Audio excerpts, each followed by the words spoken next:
अर्धवार्षिक परीक्षा 2022-23 कक्षा 9वीं के लिए सामाजिक विज्ञान का जो पेपर लग चुका है एक स्कूल में, तो वो आपको इस वीडियो में बताया जाएगा।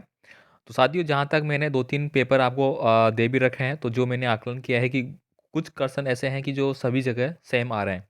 तो चलिए दोस्तों, एक बार मैं पेपर आपको बता देता हूँ, आपको शायद मिल गया होगा कहीं पे नहीं मिला होगा।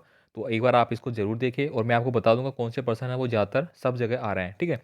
तो चलिए यहाँ पे स्टार्ट करते हैं। स्टार्ट करने से पहले आपसे रिक्वेस्ट होगी, चैनल को सब्सक्राइब नहीं कर रखा तो सब्सक्राइब कर दीजिए, वीडियो को लाइक कर दीजिए, ठीक है? और बाकी आप हमारे टेलीग्राम से और फेसबुक से, व्हाट्सएप ग्रुप से जुड़ सकते हैं, लिंक डिस्क्रिप्शन बॉक्स में दिया गया है और आप भी अपना पेपर वहाँ पे सेंड कर सकते हैं।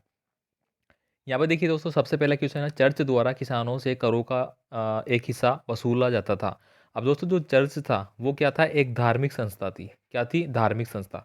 अब धार्मिक संस्था थी तो वो क्या करेगी, आपसे क्या लेगी, ठीक है? एक जो कर लेगी, वो क्या लेगी आपके पास, टाइद, ठीक है? ऑप्शन नंबर सी हो जाएगा यहाँ पे, टाइद। टाइल नहीं होगा भाई साहब, टाइल तो घर में लगी हुई रहती है, सभी जानते हैं। टाइद होगा वो, ठीक है? धार्मिक कर था ये। पूर्वी घाट का सर्वोच्च शिखर, दोस्तों पूर्वी घाट, ये पूर्वी घाट है, इधर का सर्वोच्च शिखर है वो आपको बताना है, ठीक है? अब यहाँ पर दोस्तों बताया गया है कि ये चार ऑप्शन आपको दिए गए हैं। नेक्स्ट देखिए, विश्व का सबसे बड़ा लोकतांत्रिक वाला देश कौन सा है, तो सबसे बड़ा है, यानी कि लिखित में सबसे बड़ा है वो भारत का है, ठीक है? इसके बाद देखिए अगला क्वेश्चन है, भारत में मतदाता की न्यूनतम आयु क्या है, दोस्तों ये पर्सन है वो सब जगह देखने को मिल रहा है, सब जगह, ठीक है? तो 18 वर्ष हो जाएगी, ऑप्शन भी सेम है, ठीक है?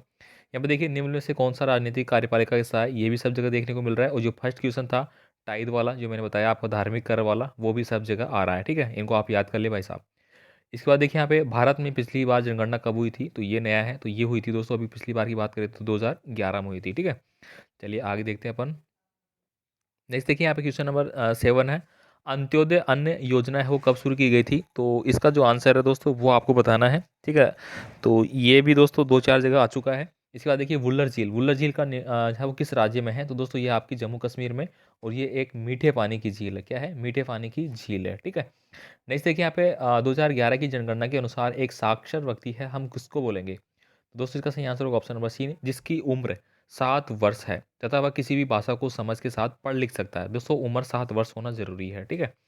इसके बाद देखिए अगला है, निम्नलिखित में से कौन सी नदी प्रायद्वीपीय भारत की सबसे बड़ी नदी है, ठीक है? तो यहाँ पे दोस्तों, प्रायद्वीपीय भारत की सबसे बड़ी नदी है वो गोदावरी हो जाएगी आपकी, ठीक है? और इसका लिए दोस्तों, जो दूसरा क्वेश्चन पूछा गया था कि कहाँ पे हिमालय से पता नहीं कौन सी जगह से, मतलब कौन सी नदी निकलती है, इस प्रकार से पूछा था, तो ये अमरकंटक से निकलती है, इसका सही आंसर था।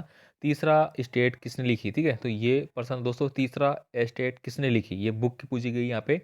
जीविका संकट किसे कहते हैं, जन्म दर किसे कहते हैं, दोस्तों जीविका संकट और जन्म दर का मतलब क्या हो गया, जीविका संकट का ये आपको बताना है। साथ ही देखिए यहाँ पे, जन्म दर यानी कि एक वर्ष में, एक वर्ष में कितने लोग हैं जो कि एक देश के अंदर उनका जन्म हो रहा है, ठीक है? वो क्या होगी, जन्म दर के हिसाब से उसको काउंट करेंगे, कितने लोगों के अकॉर्डिंग, ठीक है?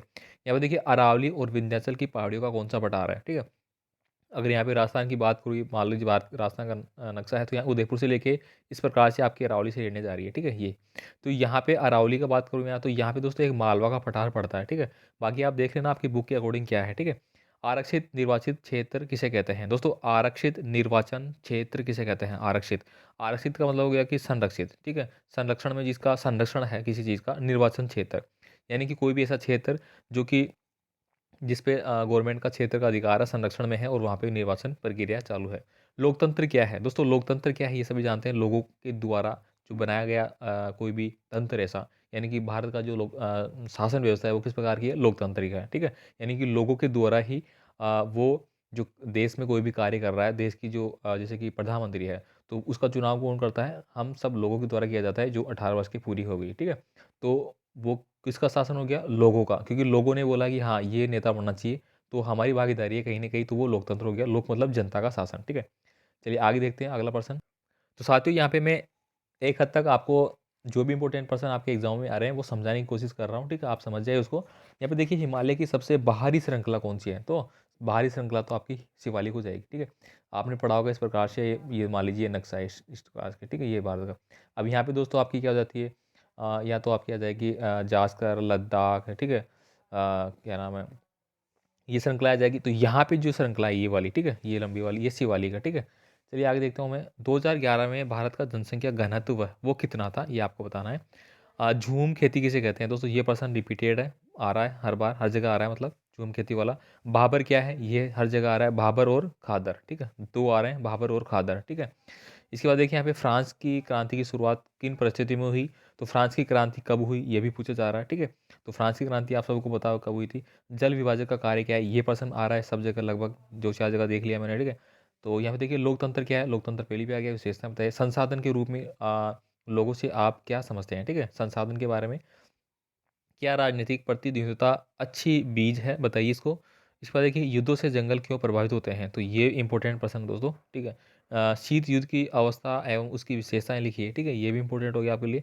इसके बाद देखिए भारत के मानचित्र में आपको इनको इंगित करना है, ठीक है। तो यहाँ पे दोस्तों देखिए कैसे कैसे किया गया, किस चीज़ के लिए है, मतलब ये है ना, मुंबई, उड़ीसा, केरल, गुजरात और असम। यहाँ पे दोस्तों अगला है मिलान करने वाला, ठीक है, आपको मिलान करना है। तो दोस्तों ये भी आ रहा है, मित्र राष्ट्र के बारे में पूछा गया है, ठीक है। तो मित्र राष्ट्र कौन कौन से थे यहाँ पे, ठीक है। तो मित्र राष्ट्रों की श्रेणी में फ्रांस था, ठीक है, और रूस था, ब्रिटेन था, यूएसए था, ये सब मित्र राष्ट्र थे उस समय, है ना। तो ये वाकई आपको देख लेना है। इसके बाद देखिए यहाँ पे क्या लिखा गया है, बस्तर और जावा में औपनिवेशिक वन प्रबंध में, यानी औपनिवेशिक काल से रिलेटेड आपका क्वेश्चन जरूर पूछा गया था आपको, है ना।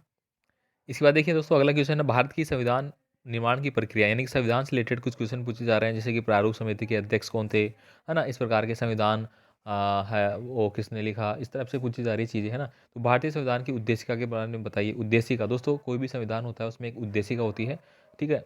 तो यहाँ पे उद्देशिका है वो दोस्तों हमारे जो संविधान जब निर्माण हुआ था तो 13, ठीक है, 13 नवंबर को जो तीसरी बैठक हुई थी, ठीक है, पहली हुई थी 9, फिर 11, फिर 13, तो 13 तारीख को दोस्तों इसको अंगीकृत, मतलब जवाहरलाल नेहरू ने पेश किया था। ये सब चीज़ें आपने पढ़ी होगी। वैश्विक निर्धनता की प्रवृत्तियों की चर्चा कीजिए, ठीक है। यहाँ पे देखिए टिप्पणी करना है आपको, मानव निर्धनता क्या है, राष्ट्रीय ग्रामीण रोजगार गारंटी अधिनियम 2005 के बारे में आपको बताना है। तो ये भी प्रश्न आ चुका है। तो दोस्तों यहाँ पे हमने बहुत सारे प्रश्नों के बारे में बात किया, इसके अलावा भी मैंने पेपर आपको दे रखे हैं जो भी इंपॉर्टेंट है, ठीक है। आप उनको देखिए, उनसे बाहर नहीं जाएगा, दोनों तीनों पेपर आप देख लीजिए अच्छे से, ठीक है। और सूचना और प्रौद्योगिकी का जो पेपर था दोस्तों वो भी मैंने अपलोड कर रखा है, ठीक है, वो भी आप जाके देख लीजिए। 3 पेपर दे दिए मैंने जो भी आए हैं, ठीक है, उनमें लगभग सारा निचोड़ आ गया है। बहुत सारे प्रश्न तो ऐसे थे कि जिनमें लगभग सेम पूछे गए थे, है ना। तो आप उनको एक बार देख लेना, ठीक है। बाकी आपका कोई भी कमेंट आप मुझे कमेंट कर सकते हैं, ठीक है। चलिए मिलते हैं फिर और अदर इन्फॉर्मेशन के साथ। अभी आपका द्वादशी परीक्षाएं एंड में है, तो बेस्ट ऑफ लक आप सभी को आगे के लिए, ठीक है। अभी तो आपने अच्छा कर ही लिया, मिलेंगे फिर एक और अगले एग्जामों के साथ। अगली जो भी इंपॉर्टेंट जानकारी होगी वो सब हम आपको देते रहेंगे। साथ ही साथ आप हमारे व्हाट्सएप ग्रुप से ज़रूर जुड़ जाइए वहाँ पे, ठीक है। वहाँ पे आपको अपडेट्स इन्फॉर्मेशन मिलती रहेगी, ठीक है। धन्यवाद।